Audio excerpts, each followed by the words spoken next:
Love ജിഹാദ് എന്ന് പറയാൻ പാടില്ല, പറഞ്ഞാൽ PC ജോർജിനെ പോലെ പിടിച്ചുകൊണ്ട് പോകും.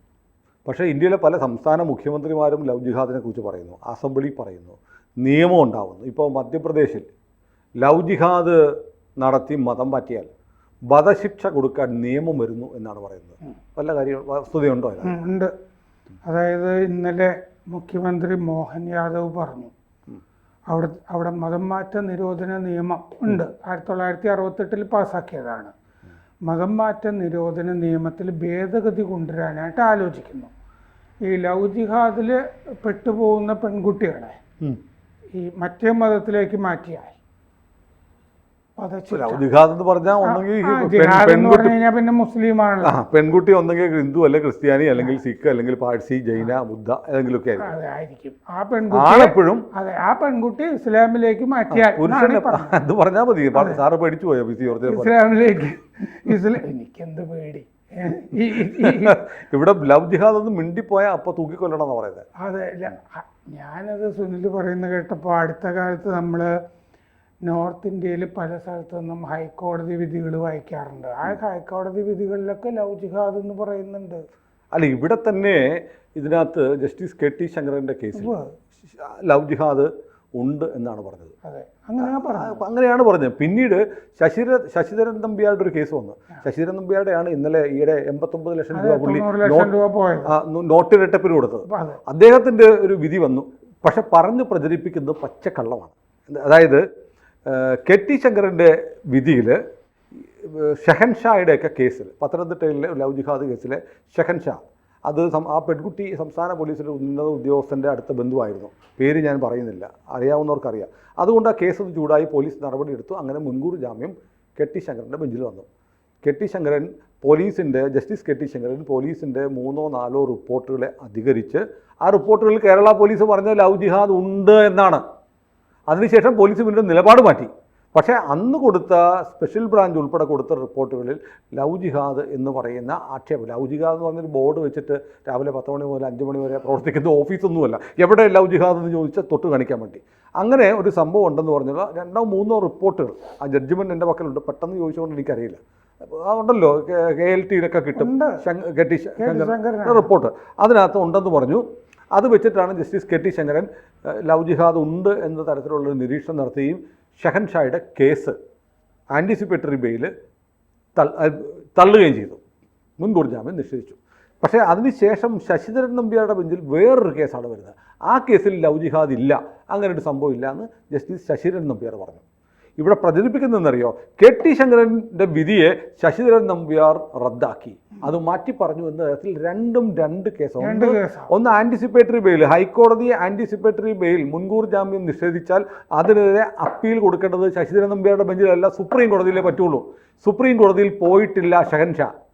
അതായത് മുൻകൂർ ജാമ്യം തേടി ഈ വിധിയെ അസ്ഥിരപ്പെടുത്താൻ ഈ ആൻറ്റിസിപ്പേറ്ററി ബെയിൽ തള്ളിയ വിധിക്കെതിരെ സുപ്രീം കോടതി പോയില്ല. മറ്റൊരു കേസിൽ ആ കേസിൽ ലവ് ജിഹാദ് ഇല്ല എന്ന് പറഞ്ഞു. ഇത് രണ്ടും രണ്ട് ഫാക്റ്റാണ്. ജസ്റ്റിസ് KT ശങ്കരൻ്റെ വിധി ആസ് ഇറ്റ് ഈസ് ഇപ്പോഴും നിൽക്കുന്നുണ്ട്.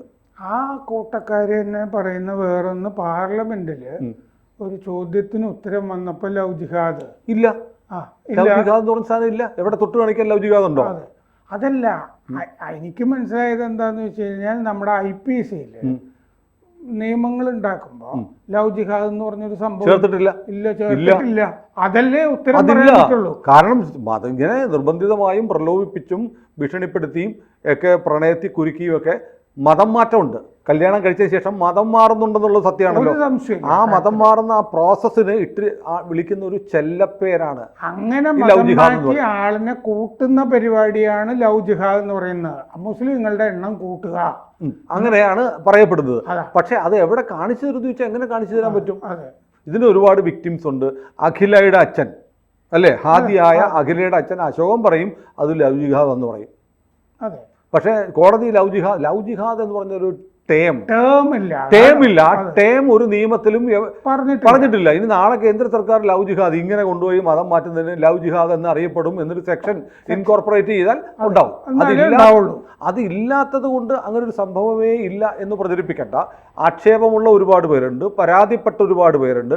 ഇപ്പോൾ നമ്മുടെ ഡോക്ടർ KS രാധാകൃഷ്ണൻ അദ്ദേഹത്തിൻ്റെ ഒരു ഫേസ്ബുക്ക് പോസ്റ്റ് ഞാൻ കണ്ടു. അത് എഴുതിയിരിക്കുന്നു, ഒരു സിനിമാ താരത്തിൻ്റെ കുടുംബം തകർന്നു പോയതിൻ്റെ കഥ എനിക്കറിയാം, തെളിവ് ഹാജരാക്കാൻ ഞാൻ തയ്യാറാണെന്ന് പറയുന്നു. പിന്നെ വേറെ കാര്യമുണ്ട്, ഇതിങ്ങനെ പെട്ടുപോയിട്ട് ആ പെൺകുട്ടികൾ ചിലപ്പോൾ തിരിച്ചു കൊണ്ടുവന്നിട്ടുണ്ടാവും. ആ കുടുംബം മാനം ഓർത്ത് പുറത്തു പറയില്ല. അതാണ് സത്യത്തിൽ ഇതിന് വളമാകുന്നത്. ഇപ്പം 400 കേസുണ്ടെന്ന് പി സി ജോർജ് പറഞ്ഞു, 41 പെൺകുട്ടികളെ തിരിച്ചു കിട്ടിയിട്ടുള്ളൂ. ബാക്കിയുള്ളവർ എന്നാൽ പിന്നെ നിങ്ങൾ ഒരു പേര് പറ. എങ്ങനെ പറയും സാർ? പോയിട്ട് തിരിച്ചു വരാത്ത അശോകനെ പോലെ ഒരുപാട് പേരുണ്ട്. പക്ഷെ അത് നിങ്ങൾ ലവ് ജിഹാദായിട്ട് അംഗീകരിക്കത്തില്ല. തിരിച്ചു വരാത്തവരുടെ ലിസ്റ്റ് ചോദിച്ചാൽ നിങ്ങൾ അംഗീകരിക്കില്ല. അത് പ്രണയ വിവാഹം, മിശ്ര വിവാഹം. അതാണ് ആ തരത്തിൽ ഇത് ന്യായീകരിക്കുകയാണ്. ഇതിൻ്റെ അകത്ത് ആ ടേമിൻ്റെ കാര്യം പറയുമ്പോൾ തന്നെ പിന്നീടും പല ടേം വന്നിട്ടുണ്ട്. വോട്ട് ജിഹാദ്, ലാൻഡ് ജിഹാദ്. അത് യു പി മുഖ്യമന്ത്രിയാ പറഞ്ഞേ, ലാൻഡ് ജിഹാദ് ആണ്. പിന്നെ നാർക്കോട്ടിക് ജിഹാദ് പറഞ്ഞേ. മെത്രാനെതിരെ FIR ഉണ്ട്. കാരണം ഇങ്ങനത്തെ സംഗതികൾ നടക്കുമ്പോഴാണല്ലോ ഒരു ടേം ഉണ്ടാക്കുന്നത്. ഇംഗ്ലീഷിലും മലയാളത്തിലും പുതിയ വാക്കുകൾ ഉണ്ടാക്കാൻ പാടില്ല എന്ന് എവിടെയാ നിയമമുള്ളത്? പുതിയ വാക്കാണ്. കേരള പോലീസ് FIR ഇടും. അത് വളരെ രസകരമായ കാര്യമാണ്. പക്ഷെ നോക്കൂ, KCBC ഇപ്പോൾ പറഞ്ഞിരിക്കുന്നു പി സി ജോർജിൻ്റെ കാര്യത്തിൽ. പി സി ജോർജ് അങ്ങനെയൊന്നും വരാം. പി സി ജോർജ് ഞങ്ങളുടെ വിദ്യാർത്ഥികൾക്ക് ഒരു ബോധവൽക്കരണ ക്യാമ്പ് നടത്തി. ഇപ്പോൾ പറഞ്ഞു, നിങ്ങൾ ക്രിസ്ത്യാനി 24, 25, 21 വയസ്സിലൊക്കെ വൈകിയല്ല, നേരത്തെ കല്യാണം കഴിക്കണം, മുസ്ലിം പെൺകുട്ടികളെ കണ്ടുപിടിക്കൂ, അല്ലെങ്കിൽ ഇത് ലവ് ജിഹാദിലൊക്കെ പോകുമെന്ന് ഒരു അധ്യാപകന് ഒരു ക്ലാസ്സിൽ പറഞ്ഞുകൂടെ മതപാഠശാലയിൽ? അതൊക്കെ പറയാം. അത് പിന്നെയും പി സി ജോർജ് നന്നായില്ല എന്ന് പറഞ്ഞിട്ടൊക്കെ ചാനലിൽ ഞാൻ കണ്ടു. പി സി ജോർജിന് മുമ്പും പി സി ജോർജ് തേവര കോളേജിൽ പഠിക്കുന്ന കാലം പോലെ കേസ് നടത്തുന്ന ആളാണ്. അദ്ദേഹം എത്ര കോടതി കേസ്, ഇതിനകത്ത് കേസിനുള്ള ഇൻഗ്രീഡിയൻസ് എന്താ? അതെ, ഒന്നുമില്ല. അദ്ദേഹം ഒരു ക്ലോസ്ഡ് യോഗത്തിൽ, അവരുടെ സമുദായവുമായി ബന്ധപ്പെട്ടൊരു യോഗത്തിൽ പറയുന്നു, നിങ്ങളുടെ വിവാഹത്തെക്കുറിച്ച് മുസ്ലിം സമുദായത്തിൽപ്പെട്ട പെൺകുട്ടികൾ നേരത്തെ കല്യാണം കഴിക്കുന്നു, അതുകൊണ്ട് ഇത്തരം ട്രാപ്പുകളിൽ അവർ വീഴുന്നില്ല, ഹിന്ദുക്കളും ക്രിസ്ത്യാനികളും ഒക്കെ ഇത് സംഭവിക്കുന്നു, അതുകൊണ്ട് നേരത്തെ കല്യാണം കഴിക്കണം. പിന്നെ അത് സത്യത്തിൽ ഒരു കൗൺസിലിംഗ് മാത്രമാണ്. അതിനകത്ത് അപകടകരമായ ഒരു കാര്യം KC ജോർജ് പറഞ്ഞു കേട്ടോ, പറയാതെ പറ്റില്ല. അതിരൂക്ഷമായ അതിവലിയ പ്രത്യാഘാതങ്ങൾ ഉണ്ടാക്കുന്ന ഒരു കാര്യം പുള്ളി പറഞ്ഞു. അതായത് നമ്മുടെ സമുദായത്തിൽ മാത്രമല്ല, ഹിന്ദുക്കൾക്ക് ഇതേ വിഷമങ്ങളുണ്ട്, അതുകൊണ്ട് ഹിന്ദുക്കളും ക്രിസ്ത്യാനികളും ഒന്നിച്ച് നിൽക്കണമെന്ന് പറഞ്ഞു. സഹിക്കാൻ പറ്റില്ല, അത് സഹിക്കില്ല. അതാണ് പ്രശ്നം. പിന്നെ ഇതൊന്നും അല്ല പ്രശ്നം. എന്തുകൊണ്ട് PC ജോർജിൻ്റെ ഈ വിവാദം കുത്തിപ്പൊക്കിക്കൊണ്ടുവരുന്നു എന്ന് പറഞ്ഞാൽ, അതിന് ഈ വിവാദത്തിന് തൊട്ടടുത്ത ദിവസമാണ് വേണ്ടി വന്നാൽ കോട്ടയം ജില്ലയെ തന്നെ കത്തിച്ചു കളയാൻ പറ്റുന്ന അത്രയും ഭീകരമായ സ്ഫോടക വസ്തു ശേഖരം ഈരാറ്റുപേട്ടയിൽ നിന്ന് പിടിച്ചത്.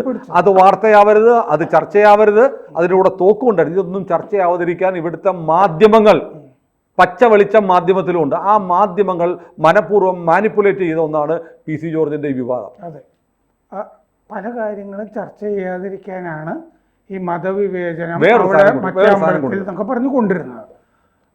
കൂടൽ മാണിക്യം എന്നൊക്കെ പറഞ്ഞു കൊണ്ടുവരും. ഈരാറ്റുപേട്ട ചർച്ച ചെയ്യില്ല. ഈരാറ്റുപേട്ടയിൽ ഇത്രയും സ്ഫോടക വസ്തുക്കൾ പിടിച്ചു. ഒന്ന് ആലോചിച്ച് നോക്കിയേ സാർ.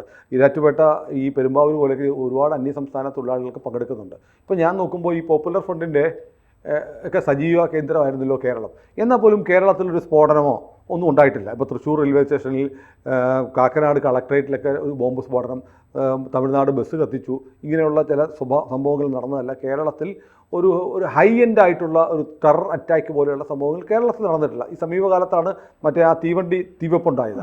ഇതൊക്കെ ഒഴിച്ചു നിർത്തിയാൽ കേരളത്തിൽ പൊതുവെ ശാന്തമായിരുന്നു. കാരണം ഇടതുപക്ഷം ഭരിച്ചാലും വലതുപക്ഷം ഭരിച്ചാലും ഭരണത്തിൽ മുസ്ലിമുകൾക്ക് പങ്കാളിത്തമുള്ള സ്വാധീനമുള്ള സർക്കാരുകളാണ് കേരളത്തിൽ വരുന്നത്. അതുകൊണ്ട് സുരക്ഷിതമായി ഒളിക്കാൻ പറ്റുന്ന ഒരിടമാണ് കേരളം. അതുകൊണ്ട് കേരളത്തിൽ പൊതുവിൽ സമാധാന സ്ഥിതി വേണം എന്ന് എല്ലാവരും ആഗ്രഹിക്കുന്നുണ്ട്. ഒരുപാട് കയറി കളിച്ച് ഇവിടെ ബോംബ് സ്ഫോടനം പൊട്ടിത്തെറിയൊക്കെ ഉണ്ടായ കേന്ദ്രസേന അമിത്ഷായുടെ ഇടപെടൽ വരും. അത് ഒഴിവാക്കാൻ വേണ്ടി കേരളത്തെ ഒരു സേഫ് ഹേവനാക്കി മാറ്റിയിരിക്കുകയായിരുന്നു. പക്ഷേ ഇപ്പോൾ എന്ത് പറ്റിയെന്നറിയോ, ഈ തീവ്രവാദ സംഘടനകളുടെ നേതാക്കന്മാരെല്ലാം പതുക്കെ അകത്തായി. ഇപ്പം അണികൾക്ക് എന്തും ചെയ്യാവുന്നൊരു സ്ഥിതി വന്നിട്ടുണ്ടോ എന്നൊരു ആശങ്ക എനിക്കുണ്ട്. ഞാൻ പറഞ്ഞു വന്നതല്ല, ഈ പെരുമ്പാവൂർ, ഈരാറ്റുപേട്ട തുടങ്ങിയ മേഖലകളിലൊക്കെ ഈ പാറമടകളിലേക്ക് കൊണ്ടുപോകാനാണ് സ്ഫോടക വസ്തു കൊണ്ടുവന്നെങ്കിൽ ഇത് കൈകാര്യം ചെയ്യുന്നത് അന്യസംസ്ഥാന തൊഴിലാളികളാണ്. അന്യസംസ്ഥാന തൊഴിലാളികളിൽ നല്ല ശതമാനം ബംഗ്ലാദേശികളും റോഹിംഗ്യൻസുമാണ്. ഇവർക്ക് ഡിറ്റണേറ്റർ ഉപയോഗിച്ച്, ജലാറ്റിൻ സ്റ്റിക്ക് ഉപയോഗിച്ച്, അതിൻ്റെ മറ്റേ ഇലക്ട്രിക് വയറുണ്ടല്ലോ, ഇതൊക്കെ ഉപയോഗിച്ച് സ്ഫോടനം നടത്താൻ ഇവർക്ക് പരിശീലനം കൊടുത്തിട്ടാണ് പാറ പൊട്ടിക്കുന്നത്. അപ്പം ഒരു ട്രെയിൻഡാണ്, ട്രെയിനിങ് കിട്ടി, പാറ പൊട്ടിക്കാനുള്ള ട്രെയിനിങ് കിട്ടി. ഇവന്മാർ രാജ്യവിരുദ്ധ ഭീകര സംഘടനയായിട്ട് ബന്ധമുള്ളവരാണെങ്കിൽ ഇതിൽ ചില ജലാറ്റിൻ സ്റ്റിക്കുകൾ, ഡിറ്റണേറ്ററൊക്കെ കടത്തിക്കൊണ്ടുപോയാൽ വേറെ എവിടെയും പൊട്ടിക്കാമല്ലോ, അതൊക്കെ ചെയ്യാൻ പറ്റും. അപ്പോൾ അത് അതീവ ഗുരുതരമായ കാര്യമാണ്. അതേക്കുറിച്ച് നമ്മുടെ മാധ്യമങ്ങളിൽ വാർത്തയില്ല, ചർച്ചയില്ല, അന്തിച്ചർച്ചയില്ല, അതിൻ്റെ ഫോളോ അപ്പ് സ്റ്റോറികളില്ല. ഈ കുഴപ്പം പ്രയാഗ്രാജിനെ പറ്റിയൊക്കെ പറയാം. അവിടുത്തെ ഗംഗാജലം ചീത്തയാണ്. നമ്മുടെ ചർച്ച വഴിതെറ്റി ഈരാറ്റുപേട്ടയ്ക്ക് പോയി. നമുക്കൊന്ന് മധ്യപ്രദേശിലേക്ക് തിരിച്ചു പോകാം. അപ്പം മോഹൻ യാദവ് ഇതെന്താണെന്ന് വെച്ചാൽ ഇത് അവിടെ ഈ സ്ത്രീകൾക്ക് വേണ്ടിയുള്ള കാര്യങ്ങളിൽ ഒരുപാട് ശ്രദ്ധയുണ്ട്. ഇപ്പോൾ 12 വയസ്സുള്ള കുട്ടികളെ, ചെറിയ കുട്ടികളെയൊക്കെ ബലാത്സംഗം ചെയ്യുന്നതിനൊക്കെ അവിടെ വധശിക്ഷ നടപ്പാക്കുന്ന ഒരു സംസ്ഥാനമായിട്ട് അത് മാറിയിട്ടുണ്ട്. പിന്നെ ലഡ്ലി ലക്ഷ്മി, ലഡ്ലി ബഫ്ന തുടങ്ങിയ സ്കീമുകളൊക്കെ നടപ്പാക്കിയിട്ടുണ്ട്. പ്രധാനമായിട്ടും ഈ ഹിന്ദുവായി ഭാവിച്ചിട്ട് ഇപ്പോൾ അബ്ദുൾ സലീം എന്നാണ് പേരെങ്കിൽ മോഹൻകുമാർ എന്നാണെന്നൊക്കെ ആയിരിക്കും ഇയാൾ പേര് പറഞ്ഞിട്ടുണ്ടാവും. ബംഗ്ലാദേശിൽ നിന്ന് വന്ന ഒരു കൂട്ടം ആളുകൾ ശർമ്മ എന്ന് പറഞ്ഞ പേര് ബംഗളൂരിൽ താമസിച്ചിരുന്നു. അപ്പം അങ്ങനെ ഹിന്ദുവായി ഭാവിച്ച് ഈ ഹിന്ദുവിനെ കെട്ടുന്ന മുസ്ലിം പരിപാടിക്കാണ് അവിടെയൊക്കെ ലവ് ജിഹാദ് എന്ന് പറയുന്നതെന്നാണ് റിപ്പോർട്ടുകളിലൊക്കെ പറയുന്നത്. അത് കഴിഞ്ഞിട്ട് നിക്കാഹ് വേണം, നീ മുസ്ലിം ആകണം എന്ന് ഈ പെണ്ണിനോട് പറയുക. ഈ വക പരിപാടിയാണ് അവിടെ ലവ് ജിഹാദായിട്ട് കൂടുതലും അറിയപ്പെടുന്നത്. കഴിഞ്ഞ കൊല്ലം മധ്യപ്രദേശിൽ 200 ലവ് ജിഹാദ് കേസുകൾ ഉണ്ടായി എന്ന റിപ്പോർട്ടിലുണ്ട്. എന്ന് പറഞ്ഞാൽ ഈ ചെറിയ തോതിലൊന്നും അല്ല.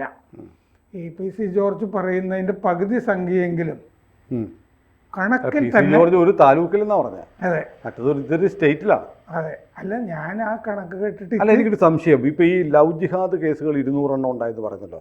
അപ്പോൾ ഈ ലവ് ജിഹാദ് എന്നുള്ള ടേം ഇല്ലാതെ എങ്ങനെയാണ് അതിനെ അവിടെ പോലീസോ സർക്കാരോ ലവ് ജിഹാദ് എന്ന് വിശേഷിപ്പിക്കുന്നല്ലോ?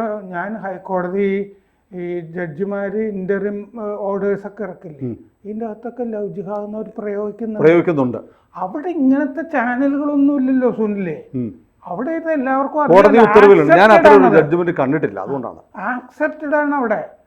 അവിടെ ഇങ്ങനെ ഡൽഹിക്ക് കൊണ്ടുപോവുക പെണ്ണിനെ, പിന്നെ സിറിയയിലേക്ക് കൊണ്ടുപോവുക, ആ വിധിയിലും ഒക്കെ അങ്ങനെ വരുന്നുണ്ട്. അങ്ങനെ വരുന്നുണ്ട്. 2-3 വിധികള് ഞാനിപ്പോൾ ശ്രദ്ധിച്ചതിൽ അങ്ങനെ പ്രയോഗങ്ങൾ ഉണ്ട്. ഇത്തരം കേസുകൾ കൈകാര്യം ചെയ്യുന്നുണ്ട് ഇപ്പോൾ കോടതിയിൽ.